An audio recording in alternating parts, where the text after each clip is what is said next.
तथा परलोक में सुख की इच्छा करने वाले को काया वाचा तथा मन से दूसरे का द्रोह न करना चाहिए। जो हिंसा नहीं करते उनको किसी प्रकार भय नहीं होता है। जिस तरह सीधी और टेढ़ी दोनों प्रकार की बहने वाली नदियां समुद्र में मिल जाती हैं, वैसे ही सब धर्म अहिंसा में प्रवेश कर जाते हैं। ब्रह्मचारी, गृहस्थ, वानप्रस्थी तथा यति सभी अपने अपने धर्म का पालन करने और जितेंद्रिय रहने से ब्रह्मलोक को प्राप्त करते हैं। जो जलाशय आदि बनाते हैं, जो सदैव पांचों यज्ञ करते हैं, वे यमपुरी में नहीं जाते। जो इंद्रियों के वशीभूत नहीं हैं, वेदवादी और नित्य ही अग्नि हवन यज्ञ का पूजन करते हैं, वे स्वर्ग को जाते हैं। आप सब लोग स्वर्ग जाएंगे। युद्ध भूमि में जो शूरवीर मर जाते हैं वो सूर्य लोक को प्राप्त होते हैं। जो अनाथ स्त्री शरण में आए हुए तथा ब्राह्मण की रक्षा के लिए प्राण देते हैं, वे कभी स्वर्ग से नहीं लौटते हैं। जो मनुष्य लूले लंगड़े वाले वृद्ध, अनाथ तथा गरीबों का पालन करते हैं, वो भी स्वर्ग में जाते हैं।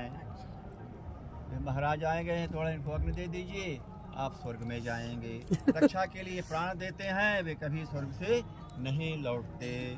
जो मनुष्य लूले लंगड़े वाले वृद्ध, अनाथ तथा गरीबों का पालन करते हैं, वो भी स्वर्ग में जाते हैं। जो मनुष्य गौओं के लिए पानी का आश्रय करते हैं तथा कुआं, तालाब और बावड़ी बनवाते हैं, थोड़ा सा उसमें चीनी डाल देते हैं, वे सदैव स्वर्ग में निवास करते हैं। चीनी डाले से गाय की पानी, जैसे जीव इनमें पानी पीते हैं, वैसे ही उनका धर्म बढ़ता है।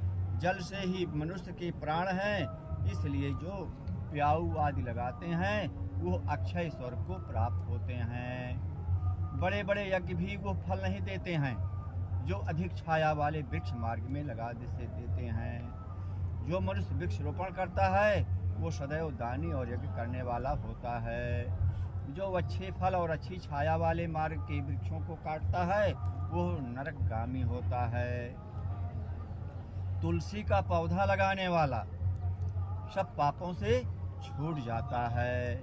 जिस घर में तुलसी वन है वो घर तीर्थ समान है और उस घर में कभी यमदूत नहीं आते हैं। तुलसी की सुगंध से पितरों का चित्त आनंदित हो जाता है और वे विमान में बैठकर विष्णुलोक को जाते हैं, वहाँ जलेबी खाते हैं।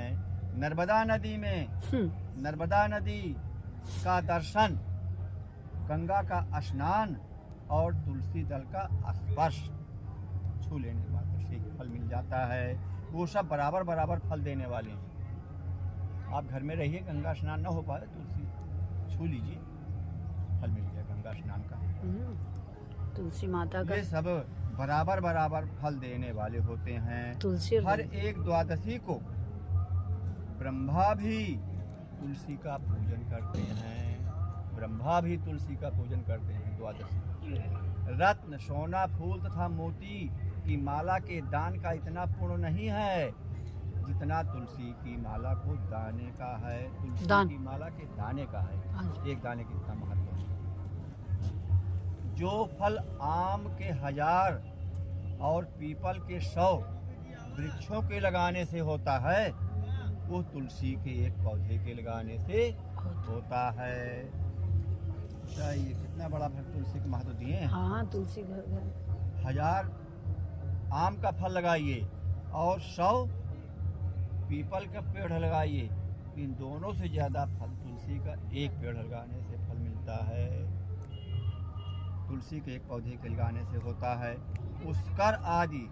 पुष्कर आदि तीर्थ, गंगा आदि नदी, वासुदेव आदि देवता सभी तुलसी में वास करते। जो मनुष्य एक बार, 2 या 3 बार रेवा नदी से उत्पन्न शिव की मूर्ति की पूजा करता है अथवा स्फटिक रत्न के पत्थर के आप से आप निकले हुए तीर्थ में पर्वत या वन में रखी हुई शिव की मूर्ति की पूजा करता है और सदैव ओम नमः शिवाय मंत्र का जाप करता है, वो यमलोक की कथा भी नहीं सुनते।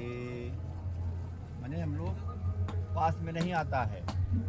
शत्रुता, अभिमान या लोभ से, शत्रुता, अभिमान या लोभ से शिव पूजा करने वाले भी यमद्वार नहीं देखते। शिव पूजा के समान पापों को नष्ट करने वाला तथा कीर्ति देने वाला तीन लोक में और कोई नहीं है। जो शिवालय स्थापित करते हैं, शिवालय माने मंदिर, छोटा सा चाहे बड़ा चाहे घर में, जो शिवालय स्थापित करते हैं वो शिवलोक में जाते हैं। शंकर जी का कि कोई भी, शंकर जी का कोई भी शंकर जी का शिवालय, शंकर जी के बाद और शंकर जी के परिवार उसमें है सब ना, उसके साथ जो बनाते हैं शिवलोक, शिवलोक में जाते हैं। भोले बाबा शंकर जी का मंदिर बना है, चलिए जाते हैं। ब्रह्मा विष्णु तथा शिव का मंदिर बनाकर मनुष्य वैकुंठवासी होता है। जो भगवान की पूजा के लिए फूलों का बाग लगाते हैं वे धन्य हैं। जो माता पिता देवता और अतिथियों का सदैव पूजन करते हैं वे ब्रह्मलोक को प्राप्त होते हैं। इति अष्टम अध्याय समाप्त। 8वां अध्याय माघ महात्म का आप लोग जरूर सुनिए। लोग गंगा मैया की जय, सभी लोग जरूर सुनिए।